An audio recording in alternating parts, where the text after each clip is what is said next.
என்ன சார் அண்ணாமலைக்கு அதிமுக மேலே அப்படி என்ன கோபம்? இப்போ எங்கள் எடப்பாடியை பற்றி ரொம்ப தரைக்குறைய வார்த்தையை பேசுகிறேன், தற்கூரின்னு சொல்லலாமா. கடைசியாக வந்து உங்களை பற்றி கூட ஒன்று சொன்னார், செல்லூரை தாண்டா ராஜு யாருக்கு தெரியும்னு கேட்டார். பார்த்தீங்களா? ஒரு தலைவனுக்குரிய தகுதியே கிடையாது. இவன் ஒரு நாளாந்து அண்ணாமலையுடைய வருகைக்கு பிறகுதான் இந்த அரசியல் நாகரிகம் அப்படிங்கிறதே இல்லாமல் போயிடுச்சுன்னு நினைக்கிறீங்க? தலைவராக பொறுப்பேற்க தகுதி இல்லாத, கடுகளவோட தகுதி இல்லாதவர் தான் அண்ணாமலை. அவங்க எதனால அந்த கட்சியில் வச்சுருக்காங்கன்னு தெரியும். தலைக்கு டை அடிச்சுட்டா நீங்களாம் இளைஞர் ஆயிட முடியாதுன்னு கூட பேசினார், கவனிச்சிங்களா? ஆமாம் ஆமாம், இதெல்லாம் ஒரு ஒரு தோற்க போகிற ஒரு தலைவருக்காக நான் எதுக்கு பிரச்சாரத்துக்கு வரணும் அப்படின்னு சொல்லி எடப்பாடி கேட்டதா அந்த சமயத்தில் 2019 கேட்டதா ஒரு குற்றச்சாட்டை சொல்லியிருக்காரு. அப்படி கேட்ட அண்ணாமலைக்கு நான் கேட்குறேன், ஏப்பா சேர்ந்தீங்க? அண்ணாமலை தம்பி, நீங்கள் சொன்ன மாதிரி மூத்தவங்கெல்லாம் அரசியலிருந்து விடைபெறணும்ல. வணக்கம் சார். வணக்கம். நாடாளுமன்ற தேர்தல் சமயத்தில் கார்லேயே ஒரு பேட்டியில் பேசிட்டு போனோம். ஒரு 2-3 மாதம் தான் ஆகுது. அதுக்குள்ள காலங்கள், காட்சிகள் எல்லாமே மாறி இருக்கு. அதான் அரசியல் இயக்கங்கள்ன்றது. இன்றைக்கி அரசியல் இயக்கம் மினிட்டுக்கு மினிட்டு மாறிக்கொண்டே இருக்கிறது. கட்சிகளும் அப்படி மாறிக்கொண்டிருக்காங்க. ஒரு சில கட்சிகள் அது மாதிரி மாறிக்கொண்டே இருக்கிறார்கள்.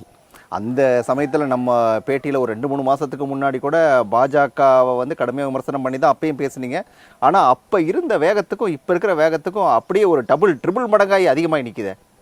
இல்லை, பொதுவாக பாரதிய ஜனதா வந்து அகில இந்திய இயக்கம், அந்த கட்சியும் வந்து ஒரு தமிழக ஒரு மாநில கட்சிகளோடு பேசுவது, மாநில மக்களோடு பேசுவது, அந்த சமுதாயம், அந்த தமிழ்நாட்டினுடைய அந்த கலாச்சாரம், அப்படி அதை ஒட்டி பேசணும். பொதுவாக தமிழ்நாட்டுடைய கலாச்சாரமே என்ன மரியாதை மக்கள் பார்ப்பாங்க. மேடையில் கைதட்டுறாங்கன்றக்காக நம்ம எதையும் பேசிட்டு போக முடியாது. பொதுவாக வந்து மேடையில் வந்து பேசுகிறது தொண்டர்கள், கட்சிக்காரர் விரும்புகிறது ஒன்றா இருக்கும். பொதுமக்களும் ஆக தமிழ்நாட்டு மக்கள் வந்து ஒரு மரியாதை எதிர்பார்ப்பார்கள். மூத்தவர்களுக்கு, அரசியல் மூத்தவர்களுக்கும் மரியாதை கொடுத்தது. தந்தை பெரியார், பேரறிஞர் அண்ணா, புரட்சி தலைவர் கலைஞர், இப்படி வழிவகையாக வந்தீங்கன்னா அப்படி தான் வந்திருக்கு. அம்மாவும் அதே மாதிரி தான் கொடுப்பாங்க. இப்போ நம்ம முதலமைச்சரவே வரும்போது எங்கெல்லாம் உட்கார வச்சுருந்தாங்க, ஒரு நிதி கொடுக்க வந்தார். என்ன தம்பி, அப்பா நல்லா இருக்காங்களா, வச்சாங்களா அப்படின்னு கேட்பாங்க. மேடையில் பேசுகிறது வேறு, அது வேறு மேடையில். ஆனால் அதே நேரத்தில் ஒரு நாகரிகத்தோடு பேசணும். அந்த நாகரிகமற்ற முறையில் அரசியல் தளம் இருக்கிறதுனால தான் அப்படி பேச வேண்டியது. அண்ணாமலையுடைய வருகைக்கு பிறகுதான் இந்த அரசியல் நாகரிகம் அப்படிங்கிறதே இல்லாமல் போயிடுச்சுன்னு நினைக்கிறீங்களா? ஆமாம், உறுதியாக வந்து ஒரு அகில இந்திய தலைமையினுடைய தலைவராக பொறுப்பேற்க தகுதி இல்லாத, கடுகளவோட தகுதி இல்லாதவர் தான் அண்ணாமலை. அவங்க எதனால அந்த கட்சியில் வச்சுருக்காங்கன்னு தெரியல. ஒருவேளை அவர் பேசுகிறதுனால நிறைய தொண்டர்கள் வராங்க. இந்த யூடியூப் சேனல் இருக்குது, இதில் என்ன ஐடிவிங்கில் படித்தவங்க, இதில் குறிப்பாக சொன்னால் திராவிட இயக்கங்கள் வந்து பல சமுதாயத்தை, பல முன்னேறிய சமுதாயத்தை தள்ளிவிட்டுட்டு தான் அந்த தந்தை பெரியார், அண்ணா, கலைஞர், எம்ஜிஆர், அம்மா, இவங்க அம்மா தான் 69% இடஒதுக்கீடு கொடுத்து. இப்போ இதனால் பாதிக்கப்பட்ட சில பேர் நினைக்கிறாங்க, ஆனால் நினைக்கல. அது ஆட்டோமேட்டிக்காக நடக்குது, வைக்கிது. அப்படிப்பட்டவங்க ஐடியில் வெளி மாநிலங்களில், வெளிநாட்டில் வேலை பார்க்குறவங்க இப்போ என்னென்னா அதில் அவங்க ஏதாச்சும் போட்டு விடுறது. அப்போ இவருக்கு கூட்டம் கூடுது, இவர் பேச்சு, அது அகில இந்திய அதைத்தான் பார்க்குறாங்க. இங்கே என்ன நிலவரம், கலை நிலவரம் அப்படின்னு பார்க்கல. அதனால் அதனுடைய நீடிப்பு தான், நீழ்ச்சி தான் இவர் தலைவராக நீடிக்கிறதுக்கு காரணம். ஏன்னா இது வரைக்கும் எந்த தலைவர்களும் அப்படி பேச மாட்டாங்க. இவர் வந்து தலைமையை விரும்புது அப்படிதான் நம்ம எடுத்துக்கணும். பாஜக அப்படித்தானே அர்த்தம். அது என்ன அர்த்தம்? அது விரும்புதா விரும்பலையான்னு நமக்கு தெரியாது. ஆனால் விரும்புறதுனால தான் இப்படிப்பட்ட தலைமை. ஆனால் அதனால அந்த கட்சிக்கு வளர்ச்சி இருக்கான்னா வளர்ச்சி கிடையாது. வளர்ச்சி இல்லைன்றீங்களா? பாஜக வளரவே இல்லை, நிச்சயமாக வளரவே இல்லை. சும்மா 1-2 பேர், அதாவது இப்போவும் வந்தீங்கன்னா கிரிமினல்ஸ் என்ன செய்கிறான். முன்னாலையெல்லாம் பாரதிய ஜனதாவில், காங்கிரஸில் இந்த மாதிரி கிரிமினல்ஸ் உள்ளே பிடிச்சி போட்டாங்க. ஒரு நில அபகரிப்பு, ஒரு பணம் வாங்கிட்டு பணம் கொடுக்கல, வைக்கல அப்படின்ற நிலையே இருக்காது. ஒரு பெரிய கட்சி எல்லாம் அப்படி இருக்காது. இப்போ பார்த்தீங்கன்னா அது அதிகமாக அண்ணாமலை இப்போ பொறுப்பேற்ற பிறகு இவர் அந்தந்த மாநிலத்துடைய தலைவர்கள் இந்த மாநில அவருக்கு கீழே பதவியில் போட்டுக்கலான் போது இவர் பாட எல்லாருக்கும் போட்டு விட்டுறாரு, போட சொல்லிடுறாரு. அதே மாதிரி இவருக்கு வேண்டிய மாவட்ட செயலாளரை போட்டுவிட்டு மாவட்ட தலைவர்களை போட்டுவிட்டு அந்த தலைவருக்கு கீழே இருக்கிறவங்க புதுசாக சேர்க்கணுன்றக்காக கட்சிக்கு வலிமை சேர்க்கணும். கட்சிக்கு மிகப்பெரிய ஒரு இழிவை மறக்க முடியாத, மக்களால் மன்னிக்க முடியாத பெரிய குற்றத்தை அண்ணாமலை செஞ்சுக்கிட்டு இருக்கு. தலைக்கு டை அடிச்சுட்டா நீங்களாம் இளைஞர் ஆயிட முடியாதுன்னு கூட பேசினார், கவனிச்சிங்களா? ஆமாம் ஆமாம். அந்த மாதிரி பேச்செல்லாம் வந்து பொதுவாகவே அதை யாரை வச்சுட்டு பேசுகிற, மேலே மேடையிலும் சரி மேடைக்கு முன்பாகவும் சரி எல்லாருமே அது இதுதான். இதெல்லாம் ஒரு தகுதி வந்து அவங்க கட்சியிலையும் அப்படி தான். இப்போ அவங்க கட்சியில் எத்தனை மூத்த முன்னோடிகள் இருக்காங்க, எல்லாத்தையும் டை அடிக்காமல் இருக்காங்களா? மோடி அடிக்காமல் இருக்காங்க, மற்றவங்க அடிக்காமல் இருக்காங்களா? இப்போ யாராக இருந்தாலும் அடிக்க தான் செய்கிறாங்க. இப்போ இதை அதை பற்றி அதை பேசுகிறதுனால கைதட்டுறான் பேசுகிறான்னா அதுக்காக அதான் அண்ணாமலுடைய தரம். இதுதான் தரத்தை சொல்கிறேன். அது தரம் தாழ்ந்து பேசுவது. ஒரு ஐபிஎஸ் படித்தவங்களுடைய அரசியல் உடைய நடவடிக்கையே வந்து வித்தியாசமாக இருக்கணும். இல்லை கொஞ்சம் கூட அவர் வந்து இதுலேருந்து பின்வாங்கின மாதிரியே தெரியலையே. அவங்க பேசுகிறதெல்லாம் அதிமுக பேசுச்சுன்னா அதை பார்த்துட்டு நான் சும்மா இருக்க மாட்டேன், பதில் சொல்லி தான் தீர்வுன்னு தானே சொல்கிறாரு. இது என்னென்னா கொலாச்சண்டை மாதிரி நம்ம இதில் தீப்பூரி ஆர்வம்ன்ற திராவிட இயக்கது. ஏற்கனவே திமுக வந்தார், அண்ணா திமுக வந்தார், முதல்ல ஜனசக்தியில் இருந்தார், இப்படி மாறி மாறி வந்திருந்தோம். அவர் பேசுனா அவர் கூட்டத்தை பார்த்தீங்கன்னா கங்கு கணக்கில்லாமல் இருக்கும் கூட்டம். பெரும் நட்சத்திர அந்த காலத்தில் நட்சத்திர பேச்சாளர் நடிகர்கள் கூட்டம்லாம் தீப்பூரி ஆரம்பம் என்ன வெற்றி உண்டான் இப்படி பேச்சாளர்கள் இருக்கும். ஆனால் அவங்க பேசுகிறதோடு சரி அவங்க தலைவராக வர முடியல. அதான் பார்த்தீங்களா? இதுதான் அதை பேசுகிற கேட்டுட்டு அதை ரசிச்சுட்டு போவான் அந்த நேரத்தில். அது மாதிரி தான் பாரதிய ஜனதா தலைவருடைய நடவடிக்கைகள் பேச்சுகள் இது மாதிரி தான் இருக்குது. இதனால் என்ன வளர்ந்துருக்கு? நாடாளுமன்ற தேர்தலில் அவர் கட்சி வளர்ந்துருக்கா? சும்மா சொன்னான். மோடி எத்தனை தடவை வந்தார், நடந்து கூட்டிகிட்டு வந்தாங்க. சில இடத்துல கூட்டமே இல்லை, அசிங்கப்படுத்தி போட்டாங்க. இதே உண்மையான அகில இந்திய தலைமை இவரை பார்த்தா நிச்சயமாக அப்போவே கட்சி விட்டு நீக்கியிருப்பாங்க, தலைமை பதவியிலேருந்து நீக்கியிருப்பாங்க. ஏன்னா கூட்டம் இல்லாத இடங்களா, கூட்டம் இருக்கிற இடத்த மட்டும் ஃபோட்டோ எடுத்து டிவி எடுத்து போட்டாங்க. அவர் வந்து ஒரு 1000 மீட்டர் வரேன்னா 500 மீட்டரில் தான் ஆள் இருக்கு, 500 மீட்டர் ஆளே இல்லை. அங்கங்கே கும்பலாக நிப்பாட்டி தோற்க போகிற ஒரு தலைவருக்காக நான் எதுக்கு பிரச்சாரத்துக்கு வரணும் அப்படின்னு சொல்லி எடப்பாடி கேட்டதா அந்த சமயத்தில் 2019 கேட்டதா ஒரு குற்றச்சாட்டை சொல்லியிருக்காரு. அதை எப்படி எடுத்துக்கிறது? உண்மையிலே இது முழுக்க தவறானது. ஒரு தலைவர் மீது, ஒரு கட்சியினுடைய தலைவர் யார் மீது நம்ம குற்றம் சாட்டுறோமோ அவர் வந்து எப்படிப்பட்டவர், அவருடைய நிலைமை என்ன அப்படின்றதையும் பார்த்து பேசணும். இப்போ ஒரு உண்மைக்கு புறமான குற்றம் சாட்ட சொல்லும்போது அப்போ அதை வந்து நிதானம் அந்த இடத்த தகுந்த மாதிரி பேசணும். எங்கள் கட்சியுடைய பொதுச் செயலாளர் புரட்சித் தலைவர் அம்மாவுக்கு பிறகு பொதுச் செயலாளராக பொறுப்பேற்றிருக்கார். 2 கோடிக்கு மேற்பட்ட தொண்டர்கள் இந்த இயக்கத்தில் இருக்காங்க. அப்படிப்பட்ட தலைவரை இந்த மாதிரி ஒரு விமர்சனம் பண்ணுறார். எப்படி சொல்கிறாரு? 2019 மோடிஜிக்கு நான் ஏன் வரணும் அப்படின்னு சொன்னதாக ஒரு தவறானது. அந்த மாதிரி நிலையே இல்லை. ஏன்னா 2019க்கு அடுத்து அவங்களுடைய கூட்டணியில் நாங்கள் தொடர்றோம். அவங்க எங்களை கூப்பிட்டு பேசுகிறாங்க. 2வது பார்லிமெண்ட்டுக்கு முன்னால் 2வது இடத்துல உட்காந்து மோடி எங்களை அவர் எடப்பாடியார் அழகு பார்க்குறாரு. இந்த மாதிரி அழகு பார்த்தவரை 2021 தேர்தலையும் கூட்டணி வைக்கிறாங்க. அதனால தான் நாங்கள் ஆட்சி இழந்துட்டுருக்கோம். சிறுபான்மை மக்கள்கிட்ட ஓட்டை கேட்க போக முடியல. இதெல்லாம் இவருக்கு தெரியலையா? சரி, எங்கள் கூட்டணியில் சேர்ந்து கள்ளக்குறிச்சியில் நிற்கிறாரு, தேர்தலில் நிற்கிறாரு, நின்று அண்ணனை ஓட்டு கேளுங்கன்றார். அப்படி கேட்ட அண்ணாமலைக்கு நான் கேட்குறேன், ஏப்பா சேர்ந்தீங்க? 2019 இந்த மாதிரி வர முடியாதுன்றவரை ஏன் சேர்ந்தீங்க அப்படின்னு சொல்லியிருக்கலாம். சார் 2024க்கு இப்போ எத்தனையோ தடவை கூப்பிட்டு பேசுகிறாங்க. இவர் மோடி நம்ம எங்கள் பொதுச் செயலாளர் தான் வேணான்ட்டு வந்துட்டார். அப்புறம் என்ன பேச்சு பேசுகிறேன்? அப்போ முழுக்க தவறான தகவலை சொல்லலாமா? ஒருத்தரை பேசணும், குறைவாக பேசணும், அவரை பற்றி இழிவாக பேசணுன்றதுக்காக எதையும் பேசுகிறது தலைவர் அல்ல. அது 2ஆம் தர பேச்சாளர் இருப்பாங்க, மேடை பேச்சாளர்கள் அவங்க இருக்காங்க, அவங்க பேசலாம்.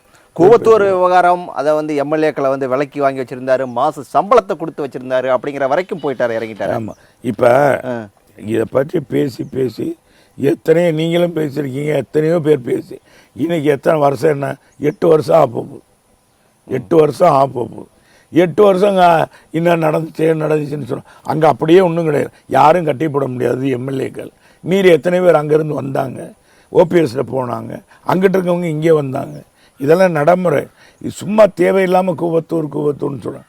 அந்த மாதிரி இவங்க சொல்கிற மாதிரி ஊடகங்களில் பேசுகிற மாதிரி எந்த ஒரு கடுகளவு கூட அங்கே அந்த மாதிரி பிரச்சனையே இல்லை. எல்லோரும் சுதந்திரமாக இருந்தாங்க, எல்லோரும் வந்தாங்க. என் கூட என்னுடைய மதுரை என்னுடைய எம்எல்ஏ வந்தார். அவர் விரும்பின இடத்துக்கு போனார், ஓபிஎஸ்சில் கூட போனார். எங்கள் கூட இருந்தவர் கூட ஓபிஎஸ்சில் போனார். அதெல்லாம் அதில் சகசம் அங்கேருந்து 2 பேர் இங்கே வந்தாங்க.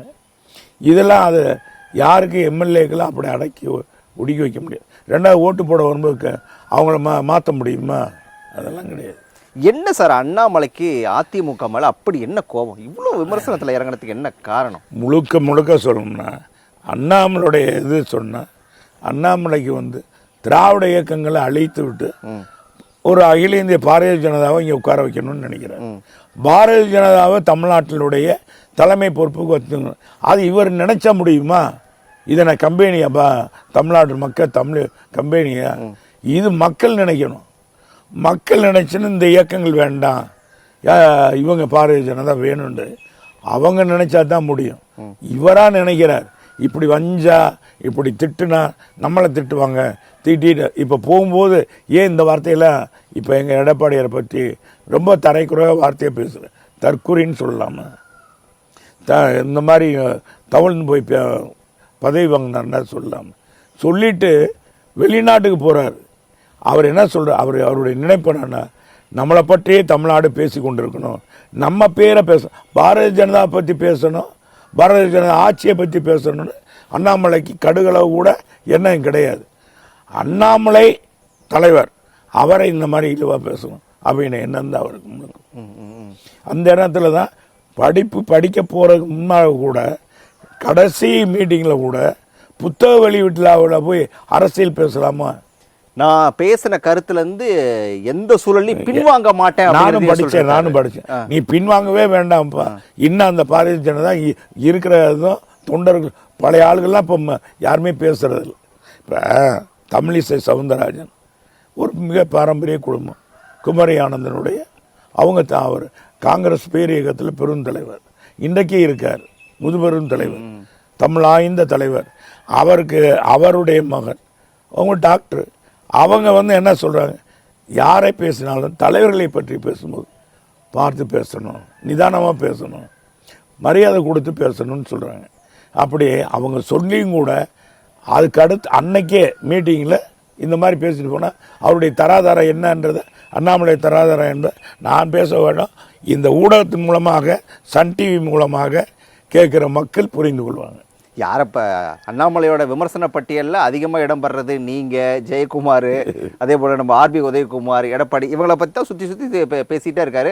கடைசியாக உங்களை பற்றி கூட ஒன்று சொன்னார், செல்லூரை தாண்டா ராஜு யாருக்கு தெரியும்னு கேட்டார். பார்த்தீங்களா? இதுதே என்ன 10ஆம் பசலின்னு தெரியுது இல்லை. நான் செல்லூர்லேயே நின்று ஜெயிக்கலை. நான் முதல்ல நான் நின்றதே வேற தொகுதி, அங்கேதான் 3 முறை தொடர்ந்து ஜெயிச்சு வரேன். அது வேற தொகுதி ஆயிடுச்சு, தெற்கு தொகுதி கூட்டணிக்கு முதல்ல கொடுத்துட்டாங்க. அப்படியே மாறிட்டு அப்படியே சரி தொடர்ந்து இந்த தொகுதியிலே நின்று அந்த மக்களுடைய அபிமானத்தை விட இந்த தொகுதியில் நின்று ஜெயிச்சு வரேன். 2வது 10 வருஷம் அமைச்சராக இருந்தவனை உலகம் தெரியாதுன்னு சொன்னால் என்ன அர்த்தம்? மற்ற எதுவும் தெரியாது. பொதுவாக எங்கள் எடப்பாடியார் பற்றி தெரியாதுன்றார், உதயகுமாரை பற்றி தெரியாதுன்றார். மதுரை, எடப்பாடிக்கு தமிழ்நாடு, உங்களுக்கு செல்லூர். எப்படி பிரிச்சிருக்காரு பாருங்க. இப்ப இதுல இருந்து அவர் தராதரம் ஒவ்வொரு படிகளா தெரிகிறது, அவ்வளவுதான். ஒன்றும் தெரியாதவர் அரசியல்ல கத்துக்குட்டி அப்படின்னு மீண்டும் மீண்டும் அவர் அந்த ஆட்டுக்குட்டின்னு அவரை மீம்ஸ் பண்ணுவாங்க. அது மாதிரி ஒரு கத்துக்குட்டியா இருக்காரு. உங்களோட விமர்சனங்கள் எல்லாமே அண்ணாமலையை நோக்கி மட்டும்தான் இருக்குது. பொதுவாக நான் அதை உங்களன்னு குறிப்பிட்றது அதிமுகவில் எல்லாரையுமே வச்சுக்கலாம். நீங்கள் அண்ணாமலையை பற்றி மட்டும்தான் விமர்சனம் பண்ணுறீங்களே தவிர இன்னொரு பக்கம் அமித்ஷாவை பற்றியோ மோடியை பற்றியோ அதிமுக என்ன வாய் திறக்கிறதே இல்லையே. இல்லை, அமித்ஷாவோ மோடிஜியோ எங்களை பற்றி பேசலை. இல்லை, எங்கள் தமிழ்நாட்டுடைய நாங்கள் முன்னால் இவங்க ஆட்சியில் இருந்ததுன்னு எங்கள் ஆட்சியை பற்றி தான் ஆகா ஓகோன்னு மோடிஜி புகழ்ந்திருக்காரு. எங்கள் அன்னைக்கு முதல்வராக இருந்த எடப்பாடியாரை எல்லா முதல்வரும் பின்பற்றணும்னு சொல்லியிருக்காரு. இதே அமித்ஷாசியும் எங்களை பாராட்டியிருக்கிறாரு, பேசியிருக்காரு. இப்போ அதிலிருந்து அவங்க பின்வாங்கி பேசுனாங்கன்னு தெரியாது. அவர்கள் சொல்லி இவர் பேசினாலும் பேசுவார் அண்ணாமலை தான். மற்ற எந்த தலைவர்களும் பேசுறது இல்லையா? பாரதிய ஜனதா எத்தனையோ தலைவர்கள், அண்ணாமலை ஒருத்தர் தான் அந்த பாரதிய ஜனதா தமிழ்நாட்டுடைய தலைவரா? எத்தனை தலைவர்கள்? அவர் தானே தமிழ்நாட்டோட தலைவர். இல்லை, அவர் மட்டும் தலைவர் இல்லை, அந்த இயக்கத்தில் பழந்தலைவர்கள் இருக்கார், பெருந்தலைவர்கள் எத்தனையோ பேர் இருக்காங்க. அந்த இயக்கம் வளராதுன்ற நேரத்தில் ஜனசங்கத்திலிருந்து தொடர்ந்து இருக்கிறவங்களும் இருக்காங்க. இந்த தமிழகத்துடைய அரசியலை பார்க்குறாங்க, தமிழ்நாட்டு மக்களுடைய இதை பார்த்துட்டு இருக்காங்க. அப்படி பார்த்துட்டு இருக்கவங்க மத்தியில் யாரும் எங்களை பற்றி தரைக்குறைவாக பேசலை. அந்த நேரத்தில் இவர் தரைக்குறைவாக பேசும்போது இவரை நாங்கள் எப்படி விட்டு வைக்க? எங்கள் தலைமையே விமர்சனம் பண்ணுறார். எங்களை விமர்சனம் பண்ணால் கூட ஒரு சில நேரத்தில் பொறுத்துக்கலாம். தலைமையை விமர்சனம் பண்ணும்போது எப்படி? அது எங்கள் திராவிட இயக்கத்துடைய கொள்கையிலே கிடையாது, எங்கள் பரம்பரையிலே அந்த இது கிடையாது. சொல்லணும்னா நாங்கள் அப்படி விட்டுட்டே இருக்க மாட்டோம். இல்லை அது எடப்பாடி தலைமை அப்படிங்கிறது வந்து தொடர்ந்து இந்த விமர்சனத்துக்கு உள்ளாயிட்டே இருக்கிறதுக்கு காரணமாக நீங்கள் என்னத்தை பார்க்குறீங்க? நீங்களும் ஒரு சீனியர் மினிஸ்டராக இருந்தவர். நீங்கள் இன்னைக்கு அண்ணா திராவிட முன்னேற்ற கழகத்தை வழி நடத்துறது அவர் தான். இன்னைக்கு அவருடைய இயக்கத்தை இன்னைக்கு எல்லாரும் இந்த கட்சி அம்மாவுக்கு பிறகு இந்த கட்சி அவ்வளோதான் முடிஞ்சது, எப்படி புரட்சி தலைவருக்கு அடுத்து இந்த கட்சி அவ்வளோதான் என்பது அம்மா வந்தாங்க. இப்போ அம்மாவுக்கு அடுத்து இந்த கட்சி அவ்வளோதான் அப்படின்னு நினைக்கும் போது எடப்பாடியார் வந்துடுறாரு. சரி, எடப்பாடியார் ஆட்சி செய்ய தெரியாது, இவர் அமைச்சர் கீழே அம்மாவுக்கு கீழே இருந்தவரே, இவருக்கு அந்த மாதிரி தலைமை பண்பே இல்லையே, இவர் எப்படி ஆட்சியும்? அவர் சிறப்பான ஆட்சியை கொடுத்துறாரு, மக்களும் ஏகோபித்து வரவேற்கிறாங்க. அவருடைய சூழ்நிலையும் அதே மாதிரி வருது. ரெண்டாவது தம்பி முழுக்க கட்டம் அன்னைக்கு அண்ணனுக்கு எடப்பாடியில் சரியாக இருக்குது. கட்டம் சோசியம்னே சொல்கிறாங்க, கட்டம் நல்லா இருக்குது, கட்டம் நல்லா இருக்குது. அடுத்து அவர் தான் முதலமைச்சராக போகிறார். 2026 திராவிட முன்னேற்ற கழகம் ஆட்சி வரவே வராது. அண்ணா திராவிட முன்னேற்ற கழகம் பார்த்தாச்சு, கட்டம் பார்த்தாச்சு. இல்லை, கால சூழ்நிலை பாருங்க. நான் சொல்கிறேன், ஒவ்வொன்றா அடிக்கிட்டே வர்றேன். மோடிஜி எவ்வளோ பெரிய ஆள், என்ன நினச்சாங்க? இது 400 சீட்டு சொன்னாங்க. ஆனால் எடப்பாடிக்கு எப்படி போகுது பாருங்கள். முதல்ல எடுங்க, அந்த அவருடைய இது பார்த்தா இன்னைக்கு மைனாரிட்டி ஆகிடுச்சு. இல்லைன்னா என்ன ஆட்டம் ஆடி இருப்பாங்க. இதே அண்ணாமலை இன்னைக்கு இப்படி பேசுகிற, இன்னும் என்ன மாதிரி பேசியிருப்பார் அப்படின்னு நீங்கள் பார்க்கணும். அப்படியே படிப்படியாக பார்த்தீங்கன்னா தமிழ்நாட்டில் நாங்கள் தான் தனிப்பெரும் கட்சியாக இருப்போம், 2 திராவிட இயக்கங்கள் 70 ஆண்டுகள் பின்னோக்கி போயிடுச்சு அப்படின்னு சொன்னார். அதே அண்ணாமலை இன்றைக்கி என்ன ஆச்சு? அந்த கட்சி தன்னை வசப்பாடிய தலைவரோட இந்த தேர்தலும் சரி, அதுக்கு முன்பும் சரி, அந்த நிகழ்ச்சியில் கலந்துட்டு இந்த சொல்லுவாங்க ஈரங்காயறதுக்கு முன்னாலேயே போய் பேசுவாண்டா அப்படின்னு. அது மாதிரி கொஞ்சம் கூட அநாகரிய பேர்வழி, நாகரிகமே தெரியாத பேர்வழி இங்கே வந்து திடீர்னு மேடையில் ஏறிக்கிட்டு அங்கே கலைஞர் அந்த நாணய விழாவில் கலந்து விட்டுட்டு உடனே இங்கே வந்து திராவிட எல்லா தலைவரும் ஊழல்வாதிய அப்படின்னு பேசுகிறாரு. அப்போ அது மாதிரி படிப்படியாக பார்த்தீங்கன்னா நீங்கள் உங்களுக்கு வந்து அதிமுகவுக்கு வந்து இப்போ பிரச்சனை சிக்கல் அப்படிங்கிறது அண்ணாமலை மட்டும்தான். அண்ணாமலை அவங்க மாற்றிட்டாங்க அப்படின்னு சொன்னால் கூட்டணிக்கான வாய்ப்பு இல்லை. அப்படி இல்லை. இப்படிப்பட்ட தலைமை பொதுவாகவே அங்கே தமிழ்நாட்டுடைய இது வந்து அம்மாவே உணர்ந்து தான் பாரதிய ஜனதாவோட கூட்டணி இல்லையா. சரி, சில சமரசங்கள் இருக்க வேண்டியது, அது அரசியல் இயக்கங்கள் எப்பவும் சகஜமான ஒன்று. அதில் ஒவ்வொரு கட்சியும் இணைஞ்சிக்கிறது வாஸ்தவமான ஒன்று தான். எங்கள் கட்சி மட்டும் இல்லை, அது திமுகவுக்கும் பொருந்தும், காங்கிரஸுக்கும் பொருந்தும், எல்லா கட்சிக்கும் எல்லா காலங்களையும் போகல. அதை தான் நான் கேட்க வரேன். அப்போ அந்த 2026 அரசியல் இதெல்லாம் சகஜம் அப்படின்னு சொல்லிட்டு திரும்ப பாஜக கூட கையை கொடுக்கறதுக்கு வாய்ப்பு இருக்கான்னு தான் கேட்குறேன். நிச்சயமாக கிடையாது. அது மாதிரி கடுகளவு கூட இல்லை. அவங்க ரொம்ப எக்ஸ்ட்ரானரியாக போயிட்டாங்க. ரெண்டாவது அண்ணாமலை மட்டும்தானே, அண்ணாமலை மட்டும் கூப்பிட்டு பேசினார். இல்லை, அது இல்லை அது இல்லைங்க, காயம் மாறாது. ரெண்டாவது அவங்களுடைய எண்ணம் வேறு, நம்முடைய எண்ணம் வேறு. அதனால அந்த இதில் கட்டத்தை பார்த்ததுல வந்து கட்டத்துல பார்த்ததுல பாஜக இல்லாம களத்துல தான் ஆட்சி எப்படி போ அப்படின்னு சொல்லுதா? அப்படிதான் சொல்லுது. ஓகே, ஆமா, விஜயை சேர்த்துக்கலாம்னு சொல்லுதா? அதெல்லாம் யார் வேணா. அது அந்த எங்களை பொறுத்தளவுக்கு பாரதிய ஜனதா கட்சி இன்னைக்கு திமுக மட்டும் எதிரி, பாரதிய ஜனதா எதிரி, 2 பேரும் தான். ஏன்னா ஒரு எதிரி தான் இருந்துச்சு, இப்ப 2 எதிரின்னு சொல்லிட்டு அதிமுக சொல்லிட மாட்டாரா? இல்ல அதுக்கு சொல்லல. 2 எதிரினா இவங்க எதிரியாக கூட தகுதி இல்லாதவங்க, இவங்களோட வச்சுக்கிற மாட்டோன்றான். எங்களுக்கு எதிரி எப்பவுமே எங்க பங்காளி தான், திமுக தான். அவரே சொல்றாரு, எங்களுக்கு சொல்லிட்டு பட்டம் கொடுத்துட்டாரு, திமுக அதிமுக பங்காளிகள், இந்த பங்காளியை 2 பேரும் சேர்ந்துக்கிட்டு எங்களை விட மாட்டேன்றாங்க அப்படின்றாரு. நாங்க மாவு மச்சனம் கூட தான் கூட்டணி சேருவோம்ட்டாரு. ஆமா, சேரட்டும், அதை பத்தி எல்லாம் ஒன்றும் இல்லை. அவர் யார் மாவு மச்சனோட சேர்ந்தாலும் சரி, யார் கூட வந்தாலும் தமிழ்நாட்டு மக்கள் ஏற்றுக்கிற போறதில்லை. நீங்க சொன்னீங்க நாடாளுமன்ற தேர்தலில் நான் சொன்னேன் இல்லையா, 2019 2021 வாங்கின ஓட்டையும் பாருங்க, இப்போ வாங்கின ஓட்டையும் பாருங்க, அவங்க நின்ற தொகுதி எத்தனை, எவ்வளோ ஓட்டு வாங்கினாங்க அப்படின்னு கணக்கில் சொன்னோம். அந்த இதிலிருந்து கொஞ்சம் கூட மாறல, 1% 2%. அது என்னன்னா மோடிஜி இந்த மாதிரி வரணும் அப்படின்னு சில சமுதாயங்கள் ஓட்டு போட்டுச்சு. மோடிஜி வரணும்னு சில சமுதாயங்கள் வர வேண்டும் அப்படின்றதுக்காக ஓட்டு போட்டாங்க. மற்றவங்க எல்லாரும் இவங்களுக்கு ஓட்டு போட்டாங்க. இல்ல சார், இப்ப எனக்கு என்னன்னா, இப்ப செல்லூர் ராஜு இந்த பேட்டி மூலமா ஒரு கருத்தை சொல்லிட்டு இருக்காரு, சில விஷயங்களை தொடர்ந்து பேசிட்டே இருக்காரு, சிலர் மேல விமர்சனங்களை வச்சிட்டு இருக்காரு, எடப்பாடி பார்த்துட்டு இருக்காருன்னு வச்சுக்கோங்களேன். செல்லூர் ராஜு பேசுறதுல அவருக்கு உடன்பாடு இல்லை அப்படின்னு சொன்னா உங்களுக்கு ஒரு போனை போட்டு ஆமா இனிமேல் இப்படி பேசாதீங்க அப்படின்னு சொல்லிடுவாங்க. அதையும் மீறி செல்லூர் ராஜு பேசினாரு அப்படின்னு சொன்னா ஏதாவது ஒரு சின்ன நடவடிக்கை அப்படிங்கிறது சொல்லி வரும். ஆனா அண்ணாமலை வந்து அதிமுகவை தொடர்ந்து கடுமையா விமர்சிச்சுட்டு இருக்காரு, அதிமுகவுடைய தலைவர்களை விமர்சிக்கிறாரு, முன்னாள் அமைச்சர்களை விமர்சிக்கிறாரு. ஆனா பாஜகவுடைய தலைமை இன்னும் வேடிக்கை பார்த்து இல்லை, அதான் வேடிக்கை தான் பாக்குது. அப்ப என்ன எடுத்துக்கிறது, அங்க சொல்லி இங்க நடக்குதா அப்படின்னு தான் ஒரு கேள்வி வருது. அதான் அப்படிதான் சொல்லி தான் நடக்கணும். இல்லைன்னா இங்க இப்படி பேசினா தான், ஏன்னா நீங்க அதிமுக தான் செல்வாக்கு இருக்கு, எடப்பாடிக்கு தான் செல்வாக்கு இருக்கு, இவரை பற்றி பேசினா தான் நம்ம வளர முடியும். இங்க ஆளுங்கட்சிக்கு ஆளுங்கட்சிக்கு இன்னைக்கு செல்வாக்கு கம்மியாகும். எந்த ஒரு ஆளுங்கட்சியாக இருந்தாலும் ஆட்சிக்கு வந்தால் சில ஓரளவுக்கு அந்த அவங்களுடைய வந்து என்னென்னா கொஞ்சம் விமர்சனத்துக்குரியதாக ஆகணும். அவங்களுக்கு மேல் விமர்சனம் வைக்கிறதுனா நமக்கு பிரயோஜனம் இல்லை. இவங்களுடைய இது தேவை. அது இப்போ என்னன்னா எஸ்பெஷலி இப்போ தேர்தல் முடிஞ்ச பிறகு 24 பிறகு திமுகவுடைய தலைமை, திமுகவுடைய ஆதரவு எப்படியாவது பாரதிய ஜனதாவுக்கு தேவை. இப்போ கையை பிடிச்சி காலை பிடிச்சி எப்படியாவது நான் பதவி வாங்கிறேன்னு சொல்லுவாங்களே, அது மாதிரி எப்படியாவது பாரதிய ஜனதாவுக்கு திமுகவுடைய ஆதரவு தேவை. ஆக அவங்க என்ன நினைக்கிறாங்க, எங்களை அதிகமாக விமர்சனம் பண்ணால் தான் திமுகவும் ரசிக்கும், மேலே தலைமையும் ரசிக்குன்னு பாரதிய ஜனதா நினைக்கிறது.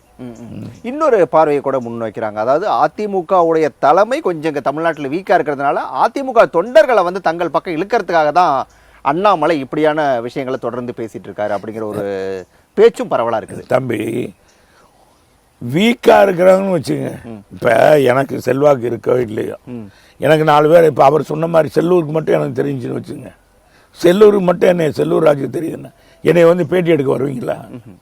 சென்னையிலேருந்து இங்கே வந்து அதிகாலையில் இத்தனை பேர் 5-6 பேர் உங்கள் நிர்வாகம் அனுப்பி வைக்குமா?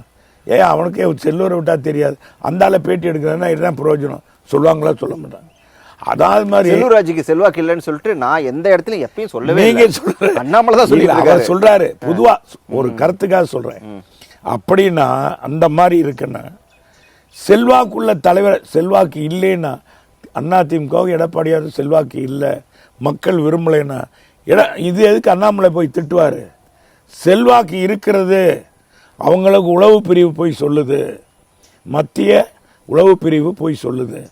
அப்போ அடுத்த அதிமுக தான் ஆட்சிக்கு வரும், அந்த கட்சியை டேமேஜ் பண்ணு அப்படின்னு தலைமைக்கு உத்தரவிட்டுருக்கலாம். அந்த அடிப்படையில் இவர் பேசுவார்னு நினைக்கிறேன். அதிமுகவுடைய பேசுறதுக்கு ஒரு தலைமை ஒரு இதோட பேசணும், ஒரு நாகரிகத்தோட. யாரையும் பேசுறதுன்னு நான் திட்டுறதுனாலும் ஒரு நாகரிகம் கலந்த வார்த்தைகள். அதுக்காக மறைந்த அண்ணாவை பற்றி கேவலமாக பேசுவது, தந்தை பெரியாரை கேவலமாக பேசுவது, எங்கள் அம்மாவை பற்றி, எங்கள் அம்மா வந்து அவங்க மனைவியை காட்டில் 100 மடங்கு உயர்ந்தவங்க, எங்கள் அம்மா வந்து புரட்சித்தில் அம்மா வந்து அவங்க அம்மா 1000 மடங்கு உயர்ந்தவங்க, இப்படிலாம் பேசுவது ஒரு தலைவனுக்குரிய தகுதியே கிடையாது. இவங்க ஒரு அவங்க மரியாதை கொடுக்குறது ஒரு ஐபிஎஸ் படித்த ஆள் மாதிரி எனக்கு தெரியல. படிச்சுட்டு வந்தாரா, இவர் எப்படி வந்தார் அப்படின்னு தெரியல. நாளாந்திர மாதிரி பேசுகிறாரு.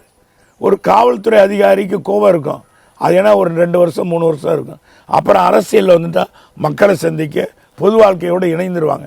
இந்த ஆள் இன்னும் அப்படியே இல்லை. அது இன்னொரு விஷயத்த கூட நான் உங்கள்கிட்ட கேட்க நினச்சேன். அவர் சொன்னதில் வந்து 40 வயசுக்கு கீழே இருக்கிறவங்க தான் இன்னைக்கு வந்து மெஜாரிட்டியான வாக்காளர்களாக இருக்காங்க. உங்களுக்கெல்லாம் உங்கள் மாதிரி ஆட்களுக்கெல்லாம் வயசாயிடுச்சு, இன்னும் நீங்கள் சொல்கிறதெல்லாம் மக்கள் கேட்டுக்கிற நிலையில் இல்லை, இப்போ எல்லாம் காலம் மாறிடுச்சு, அரசியலும் மாறிடுச்சுன்றாரு. அப்படி தான் மாறி இருக்கா? தந்தை பெரியார் எத்தனை வயசு வரைக்கும் இருந்தார்? கலைஞர் எத்தனை வயசு வரைக்கும்? அம்மா இப்போ எத்தனை வயசு வரைக்கும் இருந்தாங்க? எப்போ ஆட்சிக்கு வந்தாங்க? இதெல்லாம் இதாங்க தரங்கட்ட பிறவனுடைய பேச்சை போய் நம்ம இதுக்கு போய் நீங்கள் நானும் போய் காலையில் எதுக்கு போய் பேசிக்கிட்டு விடுங்க. வந்தால் போயிட்டார். அங்கேருந்து கேட்குறாரா? நான் அனைவரும் சன் டிவி லண்டன் போகும், நியூஸ் போட்டு கேட்கட்டும். கேட்ட செல்லூர் அங்கிருந்தே கூட ஒரு பதில சொல்லுவார். அப்போ சொல்லட்டும்.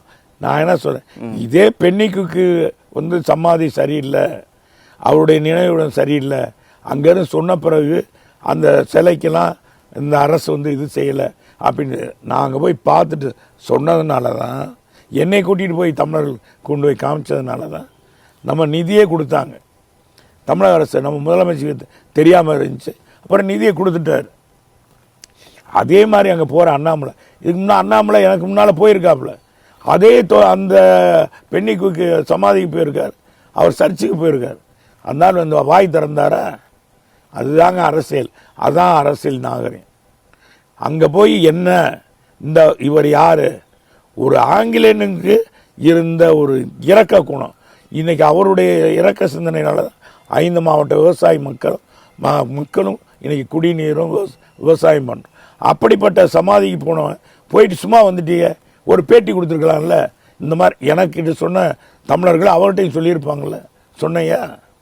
இதுதான் அண்ணாமலைக்கு அரசியல்னா தகுதி இல்லாதவர், பொது வாழ்க்கைக்கு தகுதி இல்லாதவர். திரும்ப நான் உங்கள்கிட்ட நேரடியாக கேட்குறேன், 2026 எந்த சூழலில் அண்ணாமலையே இல்லைனா கூட, எங்கள் தலைவராக இல்லைனா கூட பாஜகவோட அதிமுக கூட்டணிங்கிறதுக்கான வாய்ப்பே இல்லை? வாய்ப்பே கிடையாது. திமுகவும் அண்ணா திமுக பாரதிய ஜனதா கூட்டணி இனி சேர்ந்து நிற்கிறதுன்றது கடுகளவு கூட இல்லை. அதில் எடப்பாடி பழனிசாமி உறுதியாக இருக்காரு, இறுதியாக இருக்காரு. அதில் மாற்று கருத்தே இல்லை. இதில் உறுதியாக நாங்கள் அனுபவிச்சிட்டோம். இன்றைக்கி நாங்கள் எதிர்கட்சியாக இருக்கிறதுக்கு காரணமே பாரதிய ஜனதாவோட சேர்ந்ததுனால தான். எங்களுக்கு இப்போ ஆளுங்கட்சிக்கு திமுகவுக்கு இருக்கிற இடைவெளி ஓட்டு அவங்க ஆளுங்கட்சியாக இருக்கிற 3 லட்சம் ஓட்டு தான், 3% ஓட்டு தான். இந்த 3% ஓட்டை நாங்கள் இழந்ததுக்கு காரணம் பாரதிய ஜனதாவோட சேர்ந்ததுனால. அப்போது இந்த 2026 நாம் எடுத்துக்கிட்டோம்னா பாஜகவோட நிலை என்னவா இருக்கும்? அது என்ன நிலைன்னு தெரியல. நீங்க கூட்டணி இல்லைன்னு சொல்லிட்டீங்க, அப்ப அவங்க நிலை என்னவா இருக்கும்? அது எப்படி ஒரு மெகா கூட்டணி அமைச்சிருவாங்களா? மெகா கூட்டணி இப்ப நீங்க நல்ல கேள்வி கேட்குறீங்க. மெகா கூட்டணி அமைச்சதுல தேவநாதன் ஒருத்தர், என்ன கட்சி அவர் யாதவுக்கு மக்கள், அவர் எத்தனை ஆயிரம் கோடியை பாருங்க, 5535 கோடியை ஊழல் பண்ணியிருக்கார். அவரும் இவர் கூட்டணியில் இருந்திருக்காரு. பாருங்க எப்படி அளவுல இவர் பாரதிய ஜனதா தலைவர் அண்ணாமலை கூட்டி போய் சேர்த்துருக்க. இப்படிப்பட்ட தலைவருக்கு கட்சியில் வேணால் இன்னும் அதில் சேர்மை ஒழிய உண்மையான மக்களுக்கான சேவை செய்கிற கட்சி எதுவும் செய்கிறாது. சரி சார், உங்கள் கட்சிக்குள்ளே கொஞ்சம் வருவோம். கட்சியை வந்து திரும்ப ஒருங்கிணைக்கிறதுக்கான வாய்ப்பு ஏதாவது இருக்குதா? ஒருங்கிணைப்புன்னா என்னன்னு கேட்கல, எனக்கு தெரியல.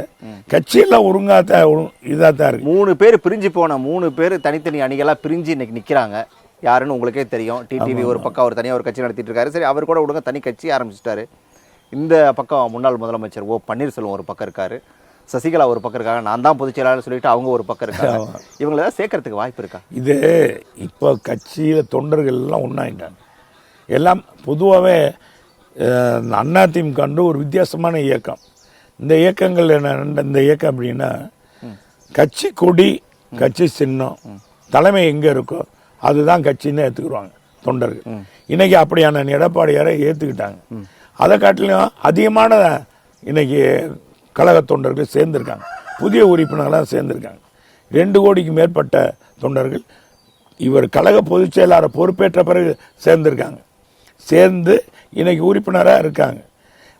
அதனால கழகம் பிரிஞ்சதாக இது பிரிவாக கருத முடியாது. தனிப்பட்ட தலைவர்கள், இது கருத்து மாறுபாடுகள், அவர்கள் தலைவராக இருந்து பழக்கப்பட்டவர்கள், அதனால் அவங்க போவாங்க. இந்த இயக்கத்தில் எத்தனையோ தலைவர்கள் எவ்வளோ பேர் நாவலர் இருந்தார், அப்புறம் போனார், அப்புறம் திரும்ப வந்தார். இப்படி நாஞ்சல் மனோகர் வந்தார், அப்புறம் போனார் வந்தார். இப்படி எத்தனை பேர் வருவாங்க போவாங்க. அதில் அது மாதிரி தான் இருக்கும். ஆனால் தேர்தல்னு வந்துட்டா எல்லா தொண்டனும் ஒன்றாயிரும். அப்போ அந்த இணைப்புக்கான வாய்ப்பு எதுவும் இல்லை இப்போதைக்கு இல்லை. 2026க்குள்ளேயே அதை எதிர்பார்க்கலாமா? ஏன்னா அவங்க தான் கேட்டுக்கிட்டே இருக்காங்க. ஒரு ஒருங்கிணைப்பு குழுவெல்லாம் கூட ஒன்று போட்டாங்க. எங்கள் இதுலேயும் போட்டுவாங்க, எங்கள் இதுலேயும் போடுவார், போடாமல். தொண்டர்கள் வந்தால் இன்றைக்கும் கூட பொதுச் செயலாளர் என்ன சொல்கிறேன், எந்த தொண்டர் அந்த 3 பேரை தவிர யார் வந்தாலும் சேர்த்துக்கிறோன்ட்டார். அது மாதிரி நிறைய பேர் சேர்ந்துக்கிட்டு இருக்காங்க பொதுச் செயலாளர் தலைமையில்.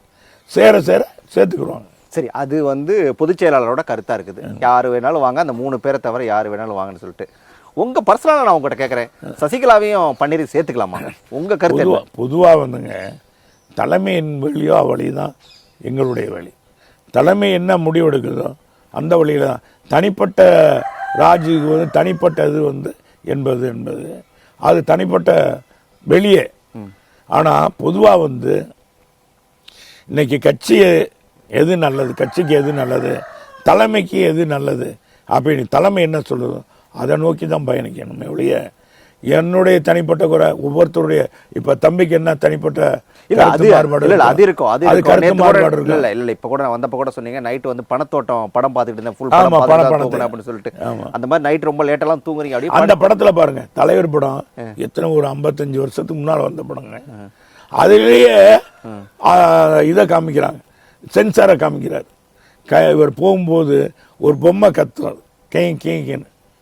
எத்தனை வருஷத்துக்கு முன்னால். அப்போவே இந்த சென்சார்லாம் இன்னைக்கு இருக்கிற நவீன அந்த அரசியல் வளர்ச்சியை அவர் படத்தில் அந்த படத்தில் காமிக்கிறார். இவர் ஒரு படத்தில் பேசிட்டு இருப்பார், அந்த இவங்க வந்து வில்ல ஒரு பொம்மையில் சென்சார் வச்சுருப்பான். அந்த இதை திறந்தா கையை வச்சு போனால் வீண் கத்தம், அதை வச்சு வெளியே வந்து பிடிக்கிறாங்க. எப்படி பாருங்க, அவர் படத்தில் எந்த காலத்திலேயே அறிவியலை கொண்டு வந்திருக்காங்க அவர் படத்தில். இப்படி பார்த்துட்டே மெய்மருந்து 2 மணி வரைக்கும் படம் மெய்மருந்து அப்படி பணத்தோட்டம் எல்லாம் படத்தெல்லாம் பார்த்துட்டு படுத்த பிறகு எப்படியெல்லாம் இருந்த கட்சி இப்போ இன்னைக்கெல்லாம் ஆளாளுக்கு ஒரு பக்கம் பிரிஞ்சு நிற்கிறாங்களே, எல்லாம் ஒன்று சேர்த்துட்டா என்ன அப்படின்னு சொல்லிட்டு எப்பயாவது தோன்றுக்கா? அப்படிலாம் தோணலை. எப்படி முன்னால் வந்து தலைவர் காலத்தில் 17 லட்சம் தொண்டர்கள் அன்னைக்கு இருந்த அளவு தான் அம்மா வந்து 1.5 கோடி தொண்டராக மாற்றினாங்க. இன்னைக்கு 2 கோடிக்கு மேற்பட்ட தொண்டர்கள் இன்னைக்கான எடப்பாடி தலைமையை ஏற்றிருக்காங்க. காரணம் என்னென்ன, இந்த கட்சியில் இருக்கிறவங்க இப்போ எனக்கு குடும்பம் உருவாகிருச்சு, என் பிள்ளைய இருக்காங்க, என் மருமகங்க இருக்காங்க, அவங்க இவங்க பூராமே என்னுடைய ஃபாலோவர் ஆகிறாங்க. நாங்கள் அவங்களுக்கெல்லாம் குடும்பம். இப்படி ஒவ்வொரு குடும்பம் ஒவ்வொரு கட்சியிலையும் இந்த மாதிரி குடும்பம் பெருக்கத்தினால கட்சி வளர்ந்துருக்கு. 2வது புதிய இளைஞர்கள் இந்த இயக்கத்துக்கு போனால் வளர்ச்சி கிடைக்கும்ப்பா. நம்ம படிப்புக்கு எல்லாத்துக்கும் ஒரு அறிவு மடிக்கணி கொடுத்தது, மாணவ செல்வங்களுக்கு நிறைய வசதிகள் 7.5% எடப்பாடியார் கொடுத்தது, அம்மா 69% இடஒதுக்கீடு கொடுத்தது. இந்த மாதிரி இதெல்லாம் வந்தவங்க பயன்பட்டவங்க தாலிக்கு தங்கம் பட்டவங்க 53 லட்சம் பேர் மடிக்கணினி வாங்கினவங்க. அவங்க எல்லாம் புதுசாக அதிமுக இருக்கணும், அதிமுக உறுப்பினர் சேர்ந்திருக்காங்க. இல்லை நீங்கள் சொல்றது எல்லாம் கரெக்ட் தான். 2 கோடி பேரே இருக்கிறாங்கன்னு கூட வச்சுக்கலாம் அதிமுகவில். அது வளர்ந்துருக்குன்னு தானே அர்த்தம். அதான் ரைட்டு, 2 கோடி பேர் இருக்காங்க. அப்படியே நான் போய் கனவு காணணும். இல்லை இப்படி இருந்த கட்சி இப்படி சசிகலாவும் இந்த பக்கம் ஓபிஎஸ் உள்ள வந்துட்டா 2 கோடியே 2 ஆயிடும்ல. ஒரு பிளஸ் தானே அதுவும். அதுக்கு பிளஸ் மைனஸ்ன்றது தலைவர் தான் பார்ப்பார். அதில் பல இது இருக்கும், நீங்கள் பார்க்கணுங்க. ஒரு நேற்று வரைக்கும் தலைவராக இருக்காங்க, இன்றைக்கி எப்படி அவங்கள போய் இது பண்ணுறது? அதெல்லாம் வந்து பல்வேறு இதெல்லாம் இதாக இருக்குது. இப்போ கட்சி நல்லா போயிட்டுருக்கு, இன்னொரு இதை வந்து குழப்பம் வந்துடக்கூடாது அப்படின்ற அடிப்படையில் பொதுச் செயலாளர் இந்த ஒருங்கிணைப்பு குழுன்னு போட்ட குழுவில் இருக்கிற வந்து பல பேர் வந்து டிவி விவாதங்களில் தொடர்ந்து சொல்லிட்டு இருக்கக்கூடிய விஷயம், அந்த இணைப்புக்கு தடையாக இருக்கிறது எடப்பாடி பழனிசாமி மட்டும்தான். அவர் ஒத்துக்கவே மாட்டேங்கிறாருங்கிறதா திரும்ப அவங்க பேசிட்டு இருக்காங்க. அப்படி இல்லை, அதான் விமர்சனம் வைக்கிறது எடப்பாடி மேலே பொதுச் செயலாளர் மேலே தானே வைக்க முடியும். வேற எங்கள் யார் அம்மா இருந்துட்டு அம்மாவை விமர்சனம் வைப்பாங்க. இப்போ தலைவர் இருக்கும்போது தலைவரை விமர்சனம் பண்ணாங்க. இந்த அதிமுகவுடைய வரலாறு யார் எதிர்த்தாலும் சரி, யார் பேசினாலும் அதனுடைய பொதுச் செயலாளர் தான் பேசுகிறாங்க. அந்த வகையில் தான் எடப்பாடியார் அவரை பொறுத்தளவுக்கு எல்லார்கிட்டையும் அனுசரணையாக எல்லாத்தையும் கூப்பிட்டு கேட்டுக்கிறாரு, பேசுகிறாரு. நம்ம ஏதாச்சும் சொன்னோம்னா நல்லா கேட்டுக்கிறாரு. அதே நேரத்தில் அவர் அதையும் மாற்றிக்கிறாரு. இப்போ அண்ணாவுடைய காலத்தில் எப்படி கட்சி இருந்ததோ இல்லை கூட்டு தலைமை, அது மாதிரி ஒரு கூட்டு தலைமையாக எடப்பாடியே நடந்துக்கிறார். ஸோ பாஜகவோட எப்படி கூட்டணி இல்லவே இல்லை அப்படிங்கிறதுல வந்து எடப்பாடி உறுதியா இருக்காரோ அதே போல வந்து பன்னீரும் சசிகலாவும் வேண்டாங்கிறதுலே உறுதியா இருக்காரு. அதே உறுதியா இருக்காரு, அதெல்லாம் மாற்றம் இல்லை. அந்த கோவத்துக்கு என்ன சார் காரணம்? அதான், வேற ஒன்றும் இல்லை. திரும்ப கட்சிகளை குழப்ப வேண்டாம், இது வேண்டாம் அப்படின்னு நினைக்கிறார். 2026 எப்படி இருக்குன்னு நினைக்கிறீங்க? எங்களுக்கு பிரகாசமா இருக்கு. உறுதியா அதிமுக ஆட்சி ஒரு பெரிய சவாலா இருக்காதா? சவாலா நிச்சயமா இருக்காது, உறுதியா இருக்காது. இன்னும் சொல்லணும்னா நம்ம முதலமைச்சர் கொஞ்சம் அண்ணாமலை கேட்ட கேள்வியே தான் இது. அவங்க வந்து மெகா கூட்டணின்னு அதிமுக சொல்லிட்டு இருந்தாங்களே, இதுல நாடாளுமன்ற தேர்தலில் என்ன மெகா கூட்டணி அமைச்சாங்க, யார் எடப்பாடி கூட இருந்தாங்கன்னு கேட்கிறாருல்ல. ஆமா, அவர் கேட்கறது சரி. அவங்க ஆசைவார். இது நடந்த தேர்தலே வந்து தமிழ்நாட்டுக்கு நடந்த தேர்தல், அது மத்தியில் யார் ஆளணுன்றதுக்காக நடக்கிற தேர்தல். அந்த தேர்தலில் சில பேர் என்ன நினைப்பாங்க, இன்னைக்கு யாரு இப்போ நாங்க வந்து இன்னார் தான் தலைமைன்னு நாங்க சொல்லலை, ராகுலவோ மோடிஜியோ சொல்லலை. தமிழ்நாட்டுடைய நலன், தமிழ்நாட்டு உரிமை, இதைத்தான் எங்க பொதுச் செயலாளர் சொன்னார். எனவே இதை சொல்லும்போது இப்போ நம்ம என்னன்னா, இதுக்காக சில பேர் இதில் போனால் யார் மக்கள் ஓட்டு போட வரும்போது நினைப்பான்ப்பா, என்னப்பா இவங்க தமிழ்நாட்டு நலன், இது இவங்களுக்கு எப்படி ஓட்டு போடுறது அப்படின்னு நினைப்பாங்க. அப்படின்னு நினச்சிட்டு சில பேர், உங்களுக்கு தெரியும் கூட்டணி கட்சி என்பது அடுத்து நமக்கு என்ன, அதனால என்ன பிரயோஜனம், தலைமையில் சேர்றதுனால நமக்கு ஒன்று வாக்குகள் கிடைக்குமா இல்லை வேற நோட்டுகள் கிடைக்குமான்னு பார்ப்பாங்க. அந்த வகையில் மாறி இருக்கலாம், வச்சிருக்கலாம். இந்த தேர்தலில் முழுக்க 2026 தமிழ்நாட்டு நலனுக்கு எந்த கட்சி எந்த தலைவர் நல்லா செய்வார் அப்படின்னு தான் பார்ப்பாங்க. அப்போ தமிழ்நாட்டுக்கு எது நல்லது என்பது பார்க்கின்ற பொழுது இடப்படுவாங்க. இன்னைக்கு யார் பொதுவாக திராவிட முன்னேற்ற கழகத்துடைய ஒரு இது என்னன்னா, சரித்திரம், ஒரு முறை ஆட்சிக்கு வந்து மறுமுறை வந்தது கிடையாது. தலைவர் இருக்கும்போது வேற, எம்ஜிஆர் இருக்கும்போது 69 தொடர்ந்து ஜெயிச்சாங்க, 67 ஜெயிச்சாங்க, 69 ஜெயிச்சாங்க, 71 ஜெயிச்சாங்க. அது வரலாறு. தலைவர் கட்சி பிரிஞ்சு அதிமுக ஆரம்பித்த பிறகு ஒவ்வொரு தேர்தல் காலகட்டத்திலும் திராவிட முன்னேற்ற கழகம் ஒரு முறைக்கு மறுமுறை ஆட்சிக்கு வந்ததே வரலாறு இல்லை. இந்த தடவையும் அதே மாதிரி. ரெண்டாவது, எங்கள் பொதுச் செயலாளருக்கு கட்டம் சரியா இருக்கு, உறுதியாக அவர் தான் முதலமைச்சர். உங்க கட்டத்தையும் பாத்தீங்களா? எங்க அதுல ரொம்ப நான் ஜோசியனை பார்க்க மாட்டேன். நிச்சயமா கடவுள் பொதுவா நான் ஜோசியம் பார்க்கறது இல்லை, இது பண்றது சும்மா மனசுக்காக நான் கோயிலுக்கு போவேன். சோழி உருட்டி பாப்பீங்களே, அதெல்லாம் கிடையாது. கேரளா ஜோசியர்லாம் அதெல்லாம் சும்மா சொல்றேன், பேப்பர்ல போட்டு. இந்த எங்க பூஜை ரூம்ல எங்க வீட்டில் சாமி அது தொடர்ந்து மியூசிக்கு பாட்டு வந்துகிட்டே இருக்கும், அந்த சுலோகம் வந்துட்டு இருக்கு. அதை போடுற வச்சு அப்படி சொல்லிட்டாங்க. எனக்கு ஜோசியம் பார்க்க மாட்டேன், கைரேகை பார்க்க மாட்டேன், எல்லாம் கேலி பண்ணுவேன், இது பண்ணுவேன். அவன் கைரேகை பார்க்கறனா அவன் எதுக்கு அங்கே வந்து உட்காந்துருக்கான்? ஜோசியம் பார்க்குறேன், நமக்கு ஜோசியம் பார்க்குறேன் நல்லா இருக்குண்ணா, அவனுக்கு என்னைக்கு நல்ல நேரம் அன்னைக்கு இருந்து போயிட்டு போயிடுவானே, அவன் எப்படி ஜாதகம் பார்த்து நமக்கு சொல்கிறேன். இதெல்லாம் நான் கல்யாணம் பண்ணதும் ஜாதகம் பார்த்து கல்யாணம் பண்ணுறேன், ஜோசியம் பார்த்துலாம் கல்யாணம் பண்ணேன். ஆனால் கட்டம் சரியாக இருக்குது இந்த தடவை. எங்கள் பொதுச் செயலாளர் பொறுத்தளவுக்கு நான் பார்த்துட்டே வரோம் எந்தெந்த தலைவருக்கு எப்படியெல்லாம் இருக்குன்னு. இப்படி பார்க்கும்போது எல்லா கட்சிகளுக்கும் உடைய தலைவர்களும் இவருக்கு அடிபட்டு போயிடுறாங்க. இன்னைக்கு பாருங்களேன், நீ வீராப்பு பேசியிருந்த அண்ணாமலையோட கட்டம் எப்படி இருக்கு சார்? அண்ணாமலை கட்டம் சரியில்லைன்னு தான் அர்த்தம். அதனால மாட்டி கேட்டுக்கிட்டு இருக்காரு. இப்போ கைபேசியில் முதலமைச்சர் கூட்டணும்னு ஓடி பேசுறிய, கலந்துக்கிறிய நிகழ்ச்சியில், அந்த ஈரங்காயமுனை வந்து வைக்கிறிய, இந்த குணம் இருக்கிறவன் ஒரு நல்ல குணம் வேணும் சார். தலைமைன்னா தலைமைக்கு ஒரு பண்பு வேணும் சார், ஒரு இது இருக்கணும். ரெண்டாவது, திராவிட இங்கே கலாச்சாரம், தமிழ்நாட்டுடைய கலாச்சாரம், மரியாதை கும்பிடணும், வணக்கம் சொல்லணும், வர்றவங்களை வாங்க ஏதாவது சாப்பிடுங்க அப்படின்னு சொல்கிறவங்கள தான் மதிப்போம். பொதுவாக தமிழ்நாட்டுடைய மற்ற மாநிலங்களில் அப்படியெல்லாம் இருக்காது. அதெல்லாம் செய்ய மாட்டேன். நம்ம கலாச்சாரமே வர்றவங்களை வீட்டுக்கு வந்துட்டாங்கன்னா ஒரு பச்சை தண்ணியாச்சும் கொடுக்கணும், உட்கார வச்சு பேசுவோம். என்ன எதிரியாக இருந்தால் கூட அப்படி தான் பேசுவோம். ஆனால் இவருடைய பேச்சு எல்லாமே மறைந்த தலைவர்களே இதே கலைஞரை பற்றி பேசாத பேச்சா, என்ன கேவலமாக பேசினார். அப்போ அப்படிப்பட்ட தலைவரை போய் விழாவில் கைபேசியில் கூப்பிட்டாருன்னாக்கா ஓடி இருக்கிய. சரி, இதே பாரதிய ஜனதா என்ன பேசுனாங்க? இதே திமுக விழாவில் கலந்துக்கிட்டாங்களே. சரி, இதே திமுக சனாதனம் பேசுனாங்களே. சனாதனம் பேசுனவங்க எப்படி போய் பாரதிய ஜனதா தலைவர்களை கூப்பிட்றாங்க? எங்கள் பொதுச்செயலாளருடைய கேள்வியே அதுதான். சனாதனம் நேற்று வரைக்கும் பேசிகிட்டு இருந்த நீங்கள் இன்றைக்கி எப்படி போய் கூப்பிட்டுட்டு வந்து அவங்கள விழா நடத்துகிறீங்க? அந்த தலைவர்களை நடத்தணும்னு நாங்கள் எங்கள் முதலமைச்சர் இது ஒன்றும் புதுசாக கலைஞர் நாணயன்றது நம்ம கலைஞருக்கு மட்டும் விடலை. இந்தியாவில் எத்தனையோ தலைவர்களுக்கு ஏதோ பல தலைவர்களுக்கு இதே மாதிரி நாணயம் வெளியிட்டிருக்காங்க. யாருக்கும் இப்படி இது கிடையாது. நீங்கள் நடத்தணுன்றீங்க. அப்பன் மகன் வந்து அப்பாவுக்கு செய்ய வேண்டிய கடமை. ரெண்டாவது ஒரு முதலமைச்சர் அவர் தந்தைக்கு ஆற்றும் பணி அது செய்கிறீங்க. நீங்கள் ஏன் அவங்கள போய் கூப்பிட்டு சரி அவங்க எப்படி வந்தாங்க அப்படின்றது தான் எங்களுடைய கேள்வி. இதுக்கு அண்ணாமலை நாகரிகமாக பதில் சொல்லலாம். இல்லை இப்போ இவர் கூட முதலமைச்சர் கூட அவ்வளோ இதாக பேசலையே. நீ அதை காட்டிலும் திறந்தாழ்ந்து போய் பேசுகிறீங்க. உனக்கு என்னப்பா நீ வச்சுருந்த ஆடை நாங்கள் திருடிட்டோமா? எடப்பாடியை எடுத்துட்டாரா? உங்கள் நிலத்தை அபகரிச்சுட்டாங்க? எதுவுமே இல்லையே. அண்ணாமலைக்கு ஏன் இவ்வளோ கோபம், ஏன் இவ்வளோ ஆதங்கம்?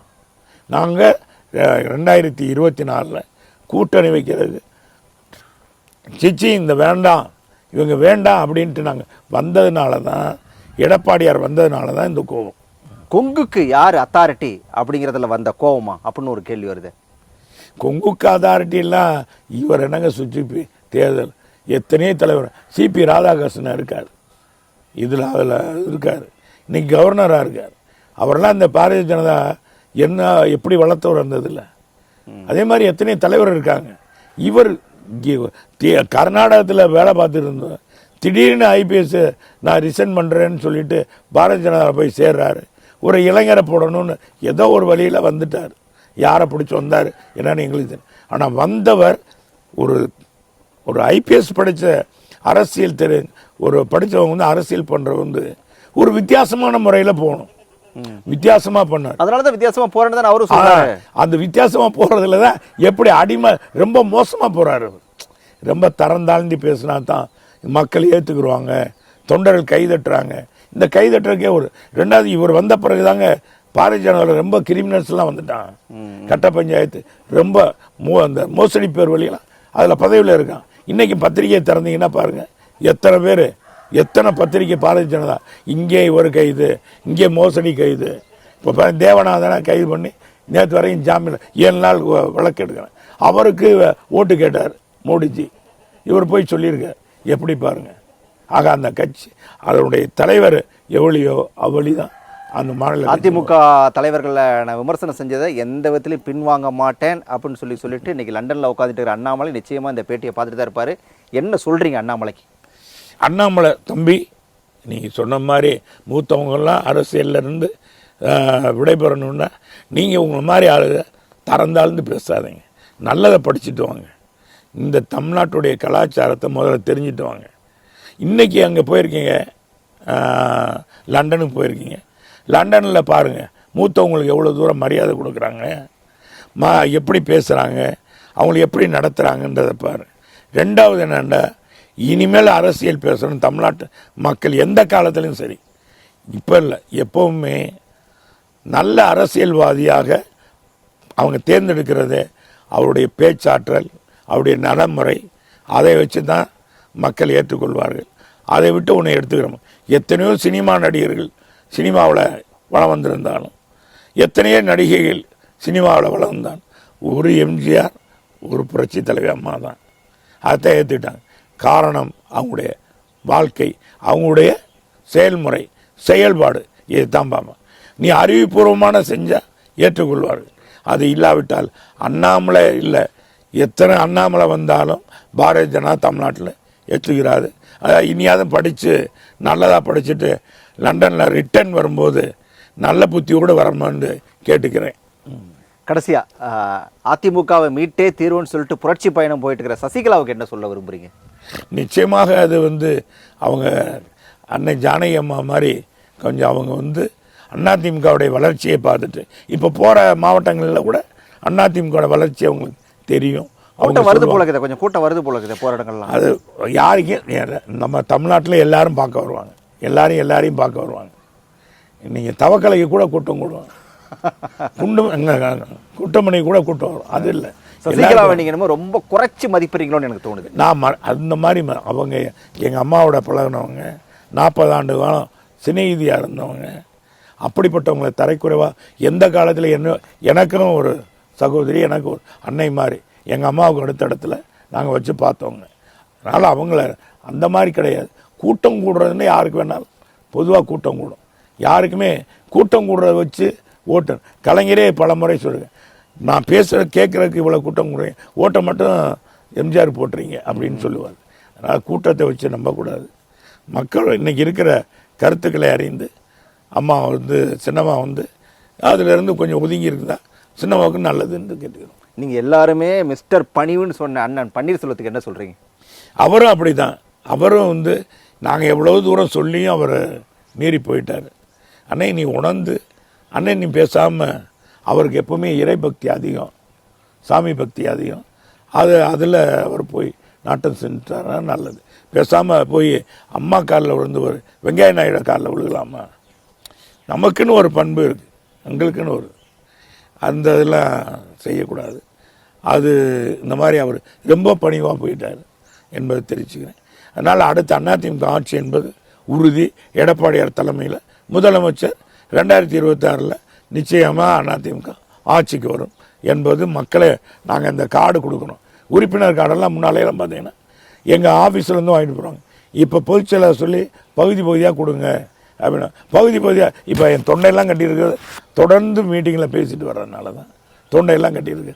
காரணம் விஜயோட கூட்டணியை பற்றிய கேள்வி வந்தபோது எடப்பாடி பழனிசாமி சொன்னது அப்படிங்கிறது தேர்தல் நேரத்தில் பார்க்கலாம் அப்படின்னு சொல்லியிருக்காரு. ஒருவேளை கூட்டணி அமைஞ்சதுன்னா யார் தலைமையில் இருக்கும், யார் முதலமைச்சர் வேட்பாளர்? என்னங்க இது ரொம்ப இருக்குது, எடப்பாடியார் தான் தலைமையை ஏற்றுட்டு யார் வந்தாலும் சேர்த்துக்கிறோம். அதில் மாற்று கருத்து இருந்தால். நன்றி சார், நிறைய விஷயங்களை பகிர்ந்து. நன்றி, ரொம்ப நன்றி. அதிகாலையில் உங்களை சந்திக்கிறேன், ரொம்ப சந்தோஷம் தம்பி. உங்கள் மூலமாக நம்மளுடைய தமிழ் வாசகர்களையும் சன் டிவி நேயர்களையும் முதல் தொலைக்காட்சியில் புரட்சி செய்த சன் டிவி தொலைக்காட்சிக்கும் என்னுடைய வாழ்த்துக்கள். தொடர்ந்து அதை ஆதரவு அளிக்கிற அதனுடைய பார்வையாளருக்கு நன்றி, வணக்கம். உடனுக்குடன் செய்திகளை தெரிந்து கொள்ள சன் நியூஸ் பெல் ஐகானை கிளிக் பண்ணுங்க.